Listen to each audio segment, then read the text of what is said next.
Hello students, welcome to Mehta online classes.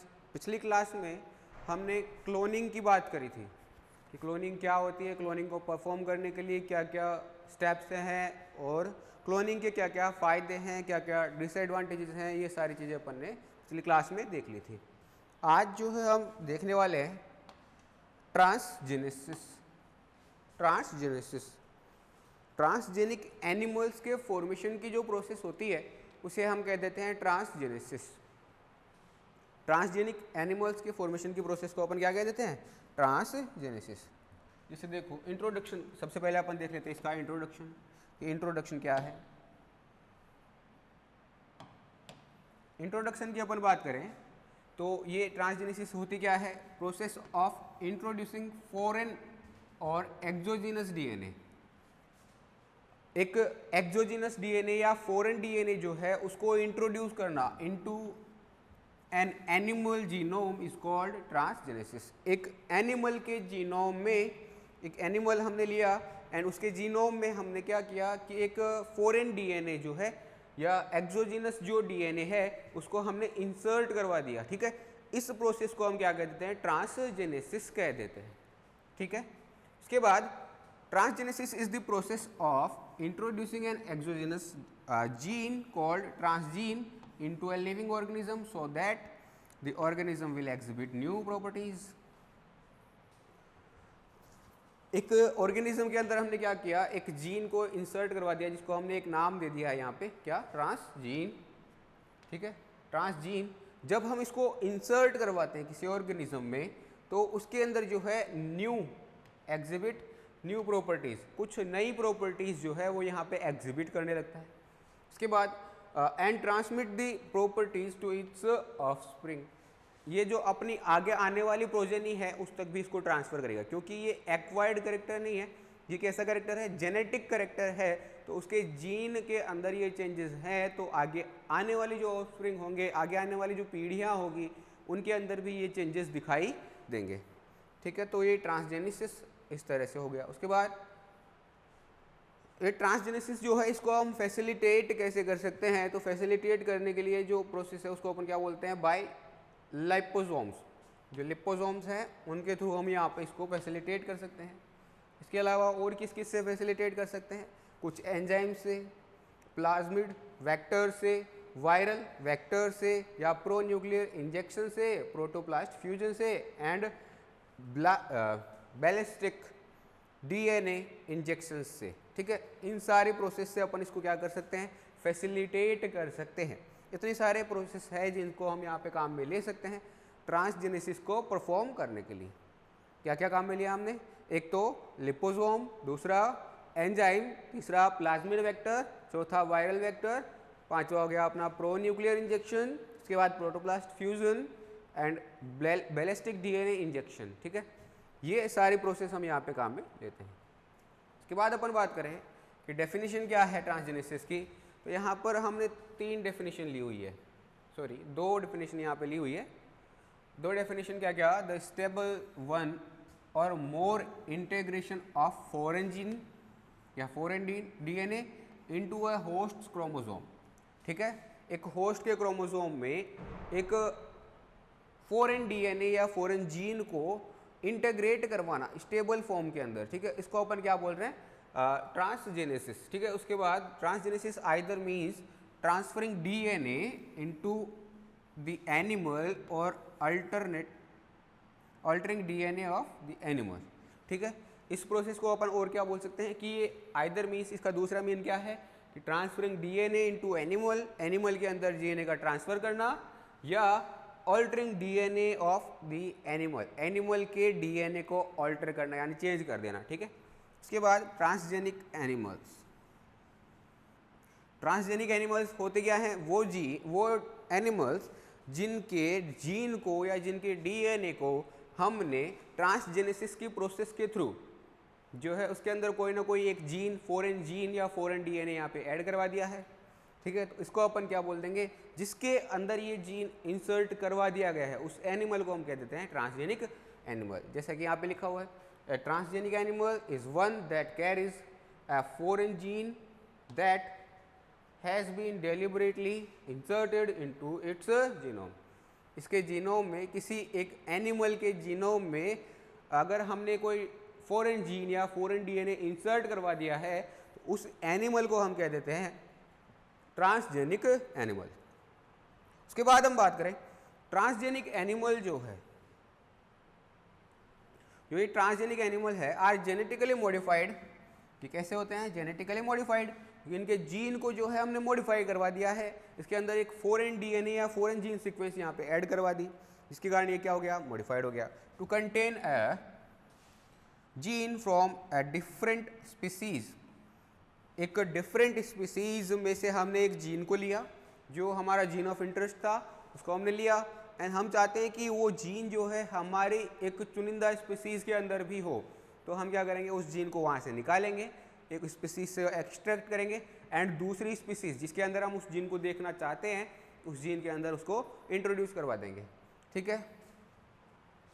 उसके बाद following gene transplantation, ये जो जीन ट्रांसप्लांटेशन है और resulting from molecular manipulation of endogenous genomic DNA. जो एंडोजीनस जीनोमिक डीएनए है, एंडोजीनस और एक्सोजीनस से मतलब क्या है? यहाँ पे एंडोजीनस एक ऑर्गेनिज्म के जो अंदर डीएनए पाया जा रहा है उसको हम बोलेंगे एंडोजीनस। उस ऑर्गेनिज्म के बाहर का अगर कोई डीएनए सीक्वेंस है उसको हम क्या बोल देंगे? Exogenous DNA. तो एक्सोजीनस डीएनए जो बाहर वाला है या फॉरेन डीएनए है, एंडोजीनस जीनोमिक डीएनए जो कि उस ऑर्गेनिज्म का जिसके अंदर हम ट्रांसप्लांटेशन करवा रहे हैं उसका खुद का जो डीएनए है उसको हम क्या बोल रहे हैं? Endogenous DNA. उसके मॉलिक्यूलर मैनिपुलेशन जो है उसके थ्रू हम यहाँ पे क्या करते हैं? ये जीन को ट्रांसप्लांट करवाते हैं। इसके बाद टेक्निक्स और methods of gene transfer. Gene transfer के कुछ मेथड्स हैं जिनको अपन यहाँ पे काम में लेते हैं। कौन कौन से मेथड्स हैं? सबसे पहला डीएनए माइक्रो इंजेक्शन। इसके अंदर हम क्या करेंगे? एक माइक्रो इंजेक्शन लेंगे। माइक्रो इंजेक्शन के अंदर जो हमें डीएनए सीक्वेंस ऐड करवानी है उस डीएनए सीक्वेंस को लेंगे एंड डायरेक्ट ही जिस सेल के अंदर इंट्रोड्यूस करवाना है उसके अंदर इंजेक्ट कर देंगे। ठीक है। ये तो किसकी सहायता से करेंगे ये भी तो पता होना चाहिए। तो एक जो भी पावरफुल माइक्रोस्कोप होगा उसके नीचे रखते हुए उसके अंदर ऑब्जर्वेशन करते हुए, लगातार ऑब्जर्व करते हुए हम यहाँ पे क्या करेंगे? प्रैक्टिकल करेंगे, मतलब ये जीन ट्रांसफ़र की प्रोसेस हम यहाँ पे पूरी कंप्लीट करेंगे। ठीक है, माइक्रो इंजेक्शन के थ्रू। उसके बाद retro virus mediated gene transfer. Retro virus mediated gene transfer क्या होता है? इसके अंदर हम एक रेट्रो वायरस को लेंगे। रेट्रो से मीन क्या है? रेट्रो से मतलब ये है कि जैसे अगर हम सीधी की बात करें ना, सीधी प्रोसेस तो क्या होती है कि डीएनए से आरएनए बनता है और आरएनए से प्रोटीन बनती है। ठीक है, ये एक जनरल प्रोसेस है जिसके अंदर क्या हो रहा है? डीएनए से आरएनए, आरएनए से प्रोटीन। बट कुछ वायरस जो होते हैं ना वो क्या करते हैं? उनका जो जीन है या जीनोम है वो कैसा होता है? आरएनए की फॉर्म में होता है, नॉर्मल आरएनए की फॉर्म में होता है। बट उनको अगर किसी होस्ट को इन्फेक्ट करना है तो क्या करना पड़ेगा? होस्ट का जीनोम क्या है? डीएनए। वहाँ पे डीएनए के अंदर आरएनए कभी भी इंसर्ट नहीं होता। कौन होता है? डीएनए के अंदर डीएनए ही इंसर्ट होता है, आरएनए के अंदर आरएनए इंसर्ट होता है। क्योंकि डीएनए और आरएनए में एक डिफरेंस होता है, इसके पास 2' OH होता है, साथ ही साथ में इसके पास में क्या होता है? यूरिडीन। और यहाँ पर 2' OH जो है वो एब्सेंट होता है। ठीक है, एब्सेंट होता है। एंड उसके साथ में यहाँ पे यूरिन की जगह पे, यूरिडीन की जगह पे थाइमिडीन होता है। ठीक है, तो ये चेंजेस होने के कारण यहाँ पे डीएनए के साथ आरएनए के साथ, अगर यहाँ पे आरएनए अगर बाइंड हो जाता है तो इसको हम यहाँ पे क्या करवा देते हैं? रिमूव करवा देते हैं, क्योंकि डीएनए के साथ आरएनए की बाइंडिंग प्रॉपर नहीं हो पाती। चलो आगे चलते हैं। तो अब क्या करें? आरएनए को क्या करना पड़ेगा? डीएनए में चेंज करना पड़ेगा। अगर वायरस को इन्फेक्ट करना है किसी सेल को तो ये जो प्रोसेस है ये किसके थ्रू होगी? रिवर्स ट्रांसक्रिप्टेज के थ्रू।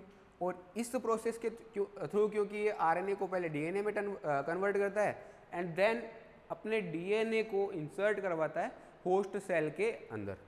तो ये प्रोसेस काम में लेने के कारण इस वायरस को कह देते हैं हम रेट्रो वायरस, क्योंकि ये उल्टा चल रहा है, प्रोसेस का उल्टा चल रहा है। डीएनए से आरएनए बनना चाहिए था, इसने आरएनए से डीएनए बनाया है। ठीक है, तो इस वायरस से मीडिएटेड जीन को ट्रांसफ़र हम करवा सकते हैं। वायरस मीडिएटेड जीन ट्रांसफ़र, इसके भी हम काम में ले सकते हैं। इसके अंदर हम क्या करेंगे, वायरस के अंदर, वायरस की जो जीनोमिक सीक्वेंस है उसके अंदर हम अपना जीन ऑफ इंटरेस्ट ऐड करवा देंगे एंड देन इस वायरस से इन्फेक्ट करवा देंगे उस सेल को जिसके अंदर हमें इस जीन को इंसर्ट करवाना है। ठीक है, जब हम उसको इंसर्ट करवाएंगे तो वो जो जीन है, वो जीन ऑफ इंटरेस्ट जो है हमारा, वो चला जाएगा उस सेल के अंदर एंड वो जो सेल है वो हो जाएगी ट्रांसजेनिक सेल। ठीक है, उसके बाद embryonic stem cell mediated gene transfer, इसको अपन काइमेराज भी बोल देते हैं। एम्ब्रियोनिक स्टेम सेल जैसे ले लिया अपन ने, ठीक है, उसके अंदर एम्ब्रियोनिक स्टेम सेल्स में से कुछ एक सेल को एक्सट्रैक्ट किया, उसको अलग किया, अलग करने के बाद उस सेल का जो डीएनए था, उस सेल का जो जीनोम है, उसको हमने मॉडिफाई किया और मॉडिफाई करने के बाद उसको ट्रांसफ़र करवा दिया वापस से उसकी स्टेज के अंदर। जैसे ब्लास्टोसिस्ट स्टेज से अपन ने लिए था, मान लो एम्ब्रियोनिक स्टेम सेल लिया था, तो उसी में अंदर वापस, उसी में जो है वापस हम यहाँ पे ट्रांसफ़र करवा देंगे। ठीक है, इससे होगा क्या, इससे हमें दो पॉपुलेशन मिल जाएगी, सेल्स की दो पॉपुलेशन मिल जाएगी। एक ट्रांसजेनिक सेल्स वाली पॉपुलेशन, जब वो सेल आगे डिवाइड होगी एम्ब्रियोनिक स्टेम सेल तो वो ट्रांसजेनिक सेल्स बनाएगी, एंड दूसरी नॉर्मल सेल्स वाली पॉपुलेशन। ये दो पॉपुलेशन अगर हमें मिल जाती है तो इस वाले स्टेज को, जिसके अंदर दो पॉपुलेशन मिल रही है, एक जो जेनेटिक मॉडिफाइड सेल्स की पॉपुलेशन और दूसरी नॉन मॉडिफाइड सेल्स की पॉपुलेशन, इस वाली कंडीशन को अपन बोल देते हैं काइमेरा, और ये काइमेराज यहाँ पे हमें मिल जाते हैं। ठीक है, इसके बाद somatic cell nuclear transfer technique. Somatic cell nuclear transfer technique, जैसा कि अपन ने देखा था, जो डोली भेड़ है, जो डोली शिप है, उसके फॉर्मेशन की प्रोसेस जो हमने देखी थी, वो प्रोसेस कौन सी वाली प्रोसेस है, somatic cell nuclear transfer technique है, या क्लोनिंग की टेक्निक भी इसको कह देते हैं। ठीक है, उसके बाद यूज़ ऑफ ट्रांसपोजोन्स। अब ये ट्रांसपोजोन्स क्या होते हैं, सबसे पहले तो हमें ये समझना पड़ेगा कि ये ट्रांसपोजोन्स होते क्या है। ट्रांसपोजोन्स ऐसे डीएनए एलिमेंट्स होते हैं जिनके पास ये कैपेबिलिटी होती है कि वो एक जीनोमिक सीक्वेंस से उठ करके दूसरी जीनोमिक सीक्वेंस में जा सकते हैं। ठीक है, मतलब इनको एक नाम और देते हैं, जंपिंग जीन्स। जंपिंग जीन्स वो क्या करते हैं, एक जीनोम से या एक क्रोमोसोम से दूसरे क्रोमोसोम के ऊपर जंप कर जाते हैं एंड देन उसके अंदर इंसर्ट हो जाते हैं। ऐसे टाइप के जीन्स को अपन क्या बोल देते हैं, ट्रांसपोजोन्स। अब इन ट्रांसपोजोन्स के अंदर भी तो हम क्या कर सकते हैं, ट्रांसपोजेबल जो सीक्वेंसेज है उनके अंदर हम अपना जीन ऑफ इंटरेस्ट ऐड करवा दें, एंड ऐड करवाने के बाद ये ट्रांसपोजोन्स जो है जहाँ जहाँ जा करके जिस जिस क्रोमोसोम के अंदर ये इंसर्ट होंगे वहाँ वहाँ उस जीन का क्या हो जाएगा, ट्रांसजेनेसिस हो जाएगा। तो यूज़ ऑफ ट्रांसपोजोन से भी हम क्या कर सकते हैं, जीन ट्रांसफ़र का काम यहाँ पे कर सकते हैं। इसके बाद स्पर्म मीडिएटेड जीन ट्रांसफ़र, इसके अंदर हम क्या कर रहे थे, जैसे एग और स्पर्म दोनों फर्टिलाइज होते हैं, उसके बाद जाइगोट का फॉर्मेशन होता है। ठीक है, तो हम क्या करें कि इस फर्टिलाइजेशन से पहले ही एक स्पर्म को ले, एक एक्टिव स्पर्म को हमने सेपरेट किया। सेपरेट करने के बाद इसका जो जीन है उसके अंदर हमने एक जीन ऑफ इंटरेस्ट जो हमें चाहिए, ठीक है, वो जीन हमने इसके अंदर ऐड करवा दिया। ऐड करवाने के बाद इसका फ्यूज़न करवा दिया एग के साथ। ठीक है, तो ये जो प्रोसेस होती है इससे भी हम क्या कर सकते हैं, जीन ट्रांसफ़र का काम यहाँ पे करवा सकते हैं, स्पर्म मीडिएटेड जीन ट्रांसफ़र। इसके बाद इलेक्ट्रोपोरेशन। इलेक्ट्रोपोरेशन इलेक्ट्रिसिटी को काम में लेते हुए, जैसा कि हमने somatic cell nuclear transfer technique में किया था, दो सेल्स को फ्यूज़ करवाया था, वैसे ही यहाँ पर इसके अंदर क्या करेंगे, डीएनए को फ्यूज़ करवा देंगे इसके साथ। केमिकल टेक्निक्स, कुछ केमिकल टेक्निक्स को भी यहाँ पे काम में ले सकते हैं, एंड देन आरएनए इंटरफ्रेंस को भी हम यहाँ पे काम में ले सकते हैं जीन ट्रांसफ़र के लिए। ये तो सारी हुई हमारी वो टेक्निक्स, वो मेथड्स जो जीन ट्रांसफ़र के लिए हम काम में लेते हैं या ट्रांसजेनेसिस के लिए हम काम में लेते हैं। ये हो गई अपनी आज ट्रांसजेनेसिस की प्रोसेस। इसके बाद अपन अगर बात करें काइमेरिज्म, जैसा कि हमने अभी थोड़ी देर पहले देखा था कि हमने क्या किया, एम्ब्रियोनिक स्टेम सेल मीडिएटेड जो जीन ट्रांसफ़र करवाया था उसके अंदर हम क्या कर रहे थे, एक एम्ब्रियोनिक स्टेम सेल ले ली, उसको हमने मॉडिफाइड करवाया और मॉडिफाइड करवाने के बाद उसको वापस से ट्रांसफ़र करवा दिया। ठीक है, इससे हमें दो सेल्स की पॉपुलेशन मिली थी, जो दोनों के दोनों क्या है कि एक पॉपुलेशन अलग ग्रुप बना के रहेगी एंड दूसरी पॉपुलेशन जो है वो पूरा बॉडी फॉर्मेशन कर रही होगी। ठीक है। तो ये जो हो जाता है कि जीन्स की दो पॉपुलेशन यहाँ पे देखने को मिल रही है, इसको हम क्या बोल देते हैं, काइमेरिज्म। ठीक है, इसको अगर हम डिटेल में पढ़ने जाएं तो देखो, इट इज ए कंडीशन, यह क्या है, एक कंडीशन है, in which presence of two or more chromosomal complements found in the same tissue of an individual. ये एक ऐसी कंडीशन है जिसके अंदर दो और मोर क्रोमोसोमल कंपोनेंट्स, या तो दो या फिर दो से ज़्यादा क्रोमोसोमल कंपोनेंट्स जो है वो सेम टिश्यू में सेम इंडिविजुअल के अंदर यहाँ पर देखने को मिलते हैं। इस प्रोसेस को या इस कंडीशन को हम क्या कह देते हैं, काइमेरिज्म। ठीक है, उसके बाद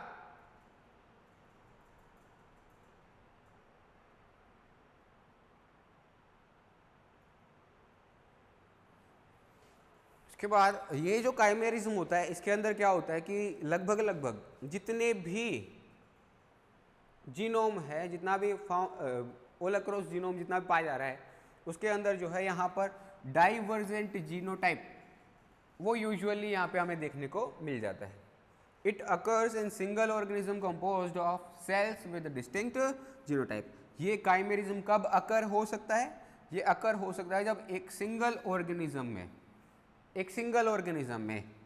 ऑर्गेनिज्म जो है वो कंपोज्ड हो of cells with distinct genotype. दो अलग अलग टाइप के जीनोटाइप से वो एक सेल बनी हो तो उसको हम क्या बोल देंगे, एक ऑर्गेनिज्म की सेल्स बनी हो तो उसको हम क्या बोल देंगे, काइमेरिज्म या काइमेरिक ऑर्गेनिज्म। ठीक है, उसके बाद काइमेरिज्म ये कब अकर हो सकता है normally, काइमेरिज्म can happen with organ transplantation. Organ transplantation की जो प्रोसेस है उसके थ्रू यहाँ पे हमें काइमेरिज्म देखने को मिल सकता है, क्योंकि जो ऑर्गन ट्रांसप्लांट हमने करवाया है, जैसे कि किसी डोनर से हमने ऑर्गन लिया एंड उसको एक रेसिपिएंट के अंदर ट्रांसफ़र करवा दिया, बट इसके अंदर हम देखें अगर तो यहाँ पर दोनों जो ऑर्गेनिज्म है उनका जीनोटाइप अलग अलग है, दोनों का जीनोटाइप अलग अलग है।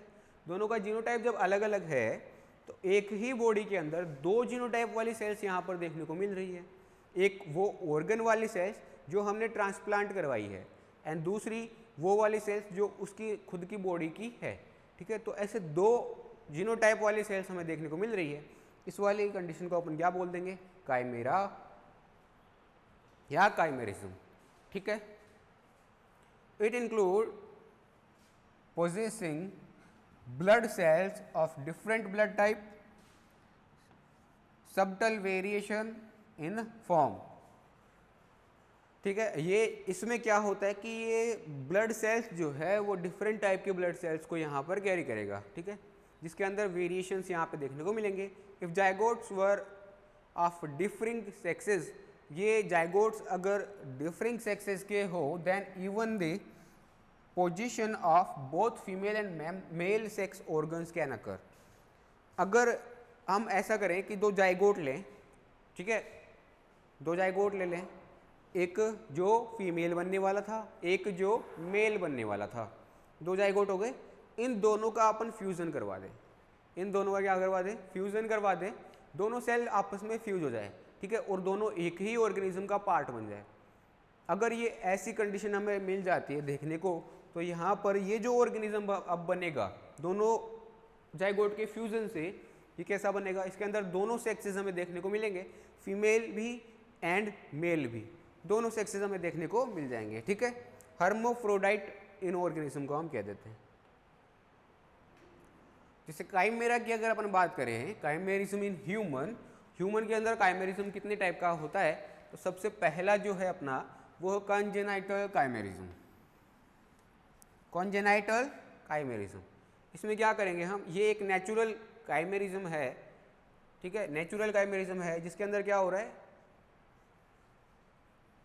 एक ऑर्गेनिज्म जो है मिक्स्ड सेक्सुअल कैरेक्टर्स के साथ यहाँ पर देखने को मिल रहा है। ऑर्गेनिज्म कैसा है, with mixed sexual characteristics, mixed sexual characteristics के साथ हमें देखने को मिल रहा है। कब अकर हो सकता है, अकर हो सकता है जब दो एग जिनका फर्टिलाइजेशन हो चुका है और दोनों के अलग अलग सेक्सेस हैं, एक फीमेल बनने वाला है एक मेल बनने वाला है, बट दोनों क्या हो जाए, फ्यूज हो जाए एक दूसरे से, तो ये वाली कंडीशन हमें देखने को मिल सकती है। Chromosome number 46XX, 46 plus XY, 46 plus XX, 46 plus XY नहीं, यहाँ पे कर लेना 44 plus XX and 44 plus XY।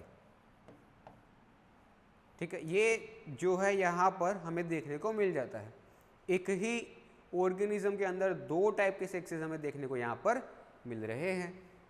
ठीक है, उसके बाद जैसे SRY जीन जो है, या तो ये कंडीशन हो या फिर क्या हो कि SRY जीन जो sex determining region of Y chromosome है, इसकी फुल फॉर्म क्या है, sex determining region of Y chromosome gene, SRY gene get transferred to the X chromosome.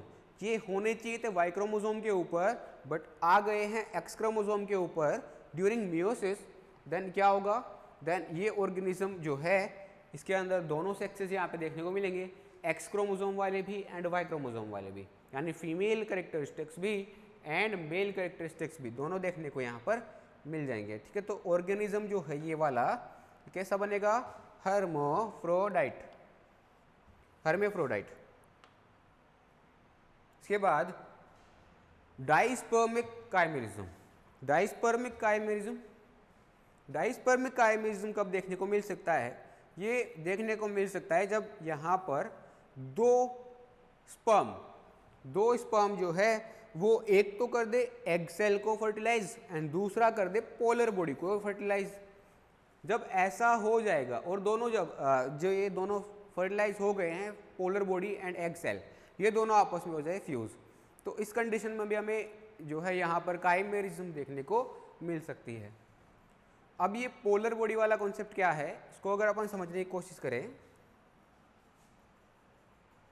तो देखो, जैसे एक जो प्राइमरी oocyte है, ठीक है, वो जब डिवाइड होना स्टार्ट होती है आगे, एक मिनट,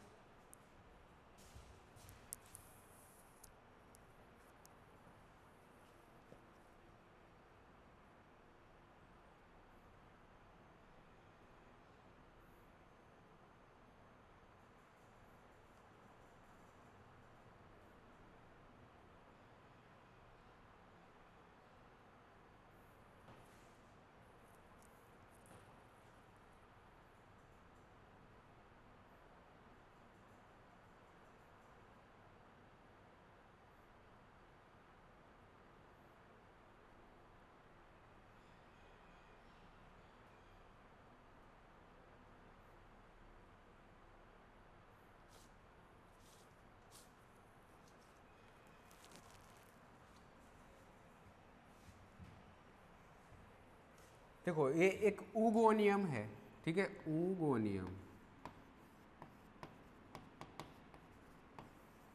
ये ऊगोनियम जो है ये डिवाइड होकर के या आगे डेवलप होकर के, डिवाइड होकर नहीं सॉरी, डेवलप होकर के ये बनाती है primary oocyte।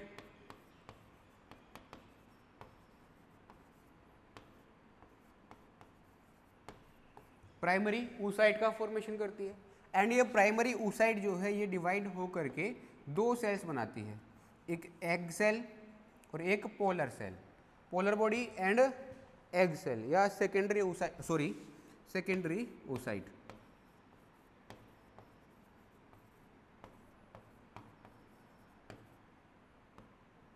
Secondary oocyte and primary polar body.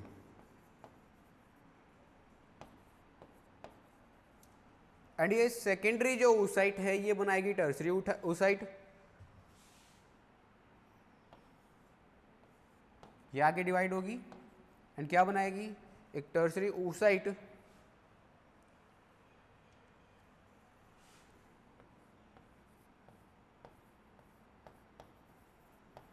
Tertiary oocyte and एक सेकेंडरी पोलर बॉडी। ये तो हो गई प्राइमरी पोलर बॉडी, ये हो गई सेकेंडरी पोलर बॉडी।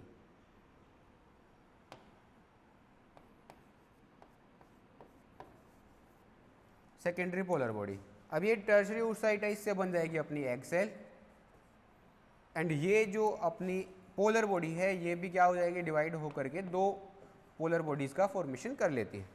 इस टाइप से कुछ डेवलपमेंट चल रहा होता है। एक तो मिलेगा अपने को एग सेल, बाकी के जो 3 हैं वो बनेंगे अपने पोलर बॉडी।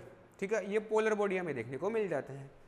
जब हम आगे फर्टिलाइजेशन की प्रोसेस में जाते हैं तो वहाँ पर एग सेल जो है वो फर्टिलाइजेशन की प्रोसेस में आगे बढ़ती है। एग सेल का फर्टिलाइजेशन होता है स्पर्म के साथ, बाकी जो पोलर बॉडीज़ है इनका जो यहाँ पर है इन्वॉल्वमेंट नहीं होता। ठीक है, बट कभी कभी कुछ कुछ कंडीशंस में क्या देखने को मिलता है कि कुछ पोलर बॉडी, एक पोलर बॉडी जो है वो अगर फर्टिलाइज हो गई तो उसका जीनोम कैसा था, बिल्कुल oocyte जैसा था। बट स्पर्म क्या है, 2 टाइप के स्पर्म है यहाँ पे हमारे पास। 2 टाइप के स्पर्म कौन कौन से, एक वो स्पर्म जो XY 22+X क्रोमोसोम रखे हुए हैं, एक वो वाले स्पर्म जो 22+Y क्रोमोसोम रखे हुए हैं। जब इनका फ्यूज़न होगा, मान लो जो एग सेल है ये फ्यूज़ हो गई 22+X वाले से, तो ये बन गई फीमेल। बट जो पोलर सेल है ये फ्यूज़ हो गई 22+Y क्रोमोसोम वाले से एंड ये बन गए मेल। अब ये दोनों जो सेल है, एक पोलर सेल एंड एक एग सेल, दोनों के दोनों क्या हो गई, फ्यूज़। और फ्यूज़ होने पर हमें 2 टाइप की सेल जो है एक ही ऑर्गेनिज्म में देखने को मिल जाएगी। एक ही ऑर्गेनिज्म में कैसे, जैसे एक ये दोनों जो फ्यूज़ हुई है इनमें जो पोलर बॉडी है उसके पास में तो मेल कैरेक्टरिस्टिक्स है एंड जो एग सेल है उसके पास फीमेल कैरेक्टरिस्टिक्स है। ये दोनों फ्यूज़ हो गए तो अब एक ही ऑर्गेनिज्म में दोनों कैरेक्टरिस्टिक्स यहाँ पे देखने को हमें मिल जाएंगे। इस वाली कंडीशन को हम क्या कह देते हैं, काइमेरिज्म। ये किससे मिला, डाइस्पर्मिक काइमेरिज्म, यानी डाई स्पर्म, 2 स्पर्म के फ्यूजन से मिला है। 2 स्पर्म के फ्यूजन से किस किस के साथ, एक एग सेल के साथ, एक पोलर बॉडी के साथ। ठीक है, तो इस तरह से जो मिला है उसको हमने क्या कह दिया, डाइस्पर्मिक काइमेरिज्म। उसके बाद माइक्रोकाइमेरिज्म। माइक्रोकाइमेरिज्म ये क्या होता है, it is the presence of 2 genetically distinct and separately derived population of cells. ये क्या रखेगा, इसके अंदर जो है यहाँ पर genetically distinct and separately derived जो 2 पॉपुलेशन है सेल्स की, वो एक ही ऑर्गेनिज्म में यहाँ पे हमें देखने को मिल रही है। One population being at a low concentration than other, एक पॉपुलेशन जो है वो दूसरी वाली से कम कंसंट्रेशन पे यहाँ पे हमें देखने को मिल रही है। This cells genetically distinct from those of the host individuals, जो ये सेल्स हैं ये जेनेटिकली डिस्टिंक्ट है फ्रॉम उन वाली सेल्स से जो होस्ट के अंदर खुद की सेल्स हैं उनसे ये डिस्टिंक्ट होती है। ठीक है, जैसे कि हम यहाँ पे हम देख पा रहे हैं कि जो एक मदर एंड एम्ब्रियो, 2 यहाँ पे देख रहे हैं। एम्ब्रियो जो है उसके अंदर अपनी सेल्स तो है ही है, बट क्या होता है कभी कभी कि मदर की कुछ सेल्स जो है वो इसके साथ में आकर के फ्यूज हो जाती है। एंड इस कंडीशन में क्या देखने को मिलता है, जो एम्ब्रियो है उसके अंदर कुछ कुछ प्लेस पर जो है अलग अलग टाइप की सेल्स यहाँ पे देखने को मिल जाती है। ठीक है, तो इस कंडीशन को अपन क्या बोल देते हैं, microchimerism. Usually occurs to foetus from mother, mother से फीटस में ये देखने को मिलता है। अब इसका एक नुकसान है, इसका हमें एक नुकसान देखने को मिल सकता है। कैसे नुकसान, क्या देखने को मिल सकता है, नुकसान ये देखने को मिल सकता है कि जैसे एक ही ऑर्गेनिज्म में दूसरे ऑर्गेनिज्म से कुछ सेल यहाँ पर आ गई है। ठीक है, तो कुछ सेल अगर यहाँ पर आ गई है दूसरे ऑर्गेनिज्म की, क्या वो जेनेटिकली सिमिलर है, नहीं, जेनेटिकली सिमिलर नहीं है। जेनेटिकली सिमिलर नहीं है तो उसके ऊपर जो एंटीजन प्रोटीन पाई जा रही है या जो भी टिश्यू स्पेसिफिक प्रोटीन्स पाई जा रही है, क्या वो सिमिलर होगी, नहीं, वो भी सिमिलर नहीं होगी। अगर वो सिमिलर नहीं है तो वो किस तरह काम करेगी, एक फॉरेन जीन की तरह काम करेगी। ठीक है, फॉरेन जो पार्टिकल है उसकी तरह काम करेगी। एंड फॉरेन पार्टिकल जो होते हैं अगर वो बॉडी में एंटर करते हैं तो हमारा जो इम्यून सिस्टम है वो उन सेल्स को ख़त्म करने की कोशिश करता है। तो अगर ये इम्यून सिस्टम अब इन सेल्स को ख़त्म करने जाएगा तो इनके आसपास वाली भी कुछ सेल ख़त्म हो जाएगी। इस तरह से जो है यहाँ पर ऑटो इम्यून डिजीजेज यहाँ पर हो जाती है, यहाँ पे देखने को मिल जाती है ऑटो इम्यून डिजीज। उसके बाद टेट्रागैमेटिक काइमेरिज्म, टेट्रागैमेटिक काइमेरिज्म, इसके अंदर क्या होता है, ये एक टाइप ऑफ कंजेनाइटल काइमेरिज्म ही है, ये भी कैसा है, एक टाइप ऑफ कंजेनाइटल काइमेरिज्म है। इसके अंदर क्या होगा, occur due to fertilization of two separate ova by two sperm. इसके अंदर, उसके अंदर तो हम क्या देख रहे थे, एक स्पर्म तो एग सेल के साथ फ्यूज हो गया था, दूसरा पोलर बॉडी के साथ फ्यूज हुआ था, और दोनों जब फ्यूज हो गए तो सॉरी डाइस्पर्मिक था ये तो ना, उसमें क्या देख रहे थे कि एग सेल जो है वो फ्यूज होकर के यहाँ पर दो टाइप के सेक्सेस को दिखा रहे थे कंजेनाइटल में। यहाँ पर क्या हो रहा है, occur due to fertilization of two separate ova, दो अलग अलग ओवा है उनको दो अलग अलग स्पर्म से फ्यूज करवा दिया गया, followed by aggregation of two at the blastocyst और जाइगोट स्टेज। अब ये दोनों के दोनों जाइगोट स्टेज में या ब्लास्टोसिस्ट स्टेज में दोनों को एक जगह पे अगर हमने रख दिया तो इसका क्या होगा फिर, ऑर्गेनिज्म विद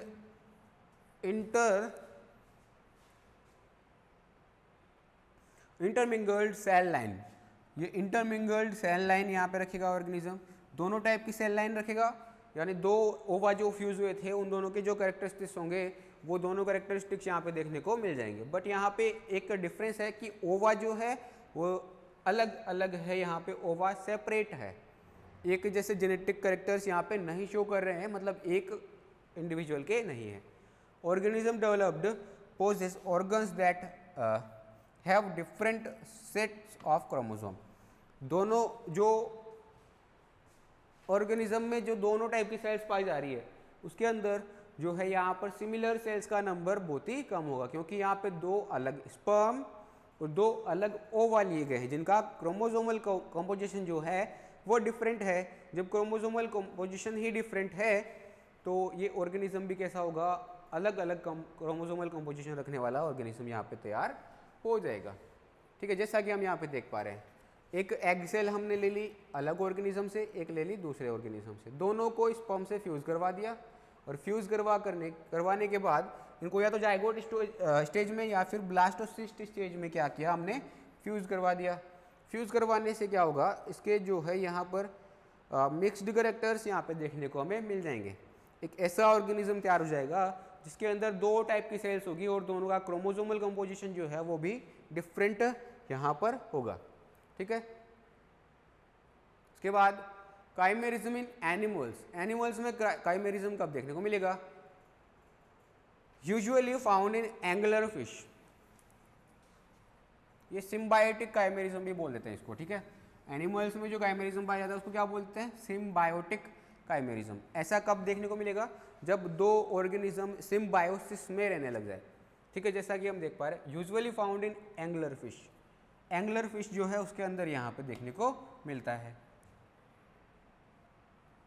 उसके बाद the male releases an enzyme that digests the skin of his mouth and the body of the female, उसके माउथ जो मेल है उसके वो जो है वो कुछ एंजाइम्स रिलीज करता है जिससे कि उसके खुद के माउथ, ये रहा मेल, ठीक है, उसके खुद के माउथ एंड जो फीमेल है उसकी बॉडी का डाइजेशन हो जाए। Result in the fusion of then down to the blood vessels level, इनके ब्लड वेसल जो लेवल पाया जा रहा है इसका जब माउथ का डाइजेशन हो जाएगा एंड इसके स्किन का, इसके बॉडी की स्किन का जब डाइजेशन हो जाएगा, मदर फीमेल का तो स्किन का और खुद के माउथ का डाइजेशन जब हो जाएगा तो इंटरनल टिश्यूज दोनों के कांटेक्ट में आ जाएंगे, और दोनों जब कांटेक्ट में आएंगे तो दोनों ब्लड वेसल्स जो है उनका कनेक्शन यहाँ पे इस्टेब्लिश कर लेंगे। कनेक्शन जब इस्टेब्लिश कर लेंगे तो ब्लड वेसल लेवल पर इनके बीच में फ्यूजन हो जाएगा। ठीक है, formation of a single hermaphroditic individual takes place, ये दोनों के दोनों जब फ्यूज हो जाएंगे तो एक सिंगल हर्मेफ्रोडाइटिक इंडिविजुअल यहाँ पे हमें देखने को मिल जाएगा। ठीक है, the male develops large testicles and entropy of other organ take place, जो मेल है उसके अंदर लार्ज टेस्टिकल्स बन जाते हैं and atrophy of other organ takes place, other organs जो है उनकी एट्रोपी यहाँ पर हमें देखने को मिल जाती है। Because able to have a greater number of offspring, because ये जो है ऑर्गेनिज्म जो यहाँ पे बन के तैयार हुआ है, इसके पास में greater ability of having organism जो है, यहाँ पर नंबर ऑफ ऑर्गेनिज्म को बहुत ज़्यादा यहाँ पर कैरी करने की कैपेसिटी होती है। उसके बाद जर्म लाइन काइमेरिज्म, ये कब अकर होती है? ये अकर होती है when the germ cells of an organism are genetically identical to its own. जो जर्म सेल्स है वो खुद के जैसी हो, ऑर्गेनिज्म के खुद के जैसी हो, तभी ये अकर होता है। ठीक है, mainly found in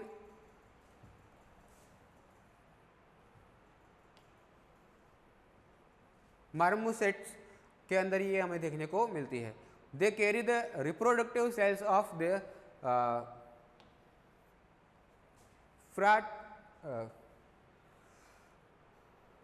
paternal twins या फ्रेटर्नल जो ट्विंस हैं सिबलिंग्स जो हैं, उनके अंदर यहाँ पर हमें देखने को मिलता है। रिप्रोडक्टिव सेल्स जो है वो सिबलिंग की एक जैसी यहाँ पे देखने को मिल सकती है। Occur because of placental fusion during development.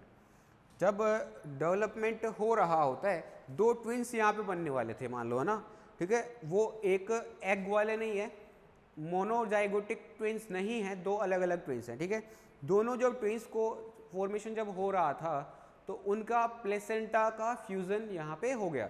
अब प्लेसेंटा का जब फ्यूज़न हो जाएगा तो इनका जो रिप्रोडक्टिव सेल लाइनिंग है या इनकी जो जर्म लाइन है वो कैसी हो जाएगी? दोनों की आइडेंटिकल हो जाएगी या सेम हो जाएगी। तो अब जब ये दोनों के दोनों सेम हो जाएंगे तो इस कंडीशन को हम क्या बोल सकते हैं? इनकी जो जर्म लाइन्स है वो क्या हो जाएगी? मिक्स हो जाएगी, और मिक्स होकर के दोनों आइडेंटिकल हो जाएगी। तो इस वाली कंडीशन को हम बोल देते हैं जर्म लाइन काइमेरिज्म। ठीक है, इसके बाद अपन बात करें the chimera viruses. Chimera viruses, it is the most lethal virus. ये सबसे लीथल वायरस होता है आज तक की डेट की अगर अपन देखें। ठीक है, developed by Soviet Union in 1980s as project chimera. Chimera project के थ्रू यहाँ पर इनको डेवलप किया गया था।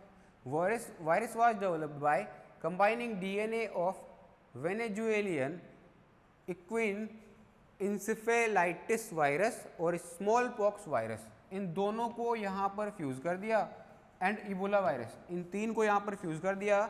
जब तीन वायरसेस के जीनोम को यहाँ पे फ्यूज़ कर दिया तो तीनों की जो कैरेक्टरिस्टिक्स है वो आपस में एक दूसरे से मिल जाएंगे, और तीनों के जो कैरेक्टरिस्टिक्स है वो एक ही ऑर्गेनिज्म में हमें देखने को मिल जाएंगे। इस टाइप के वायरस को हम क्या बोल देते हैं? Chimera virus.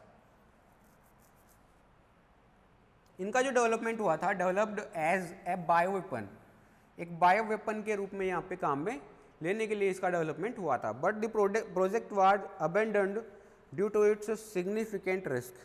बट ये वाला जो प्रोजेक्ट है इसको यहीं पर रोक दिया गया। क्यों रोक दिया गया? क्योंकि इसका जो रिस्क है वो बहुत ज़्यादा था। रिस्क बहुत ज़्यादा होने के कारण इसको यहीं पर रोक दिया गया। इसके बाद एप्लीकेशंस क्या क्या है? ऑर्गन और स्टेम सेल ट्रांसप्लांटेशन में इसको काम में ले सकते हैं। दूसरा, tolerance of graft and graft versus host disease.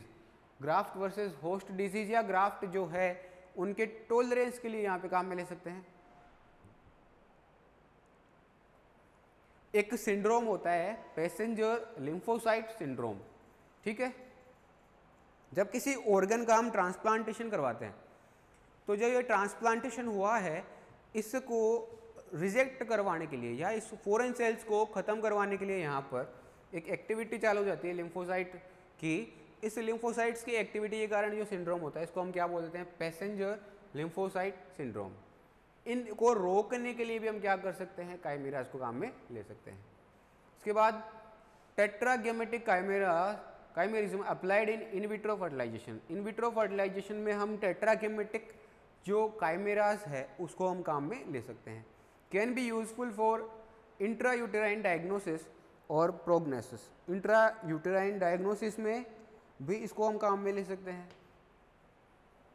ठीक है, उसके बाद कैन इंड्यूस इम्यूनोलॉजिकल टॉलरेंस। ये इम्यूनोलॉजिकल टॉलरेंस को यहाँ पे जनरेट करता है क्योंकि एक ही ऑर्गेनिज्म में दो टाइप के अगर जीनोटाइप पाए जा रहे हैं, ठीक है, दो टाइप के जीनोटाइप एक ही ऑर्गेनिज्म में पाए जा रहे हैं, तो वो दो टाइप के जीनोटाइप के लिए तो क्या हो गया?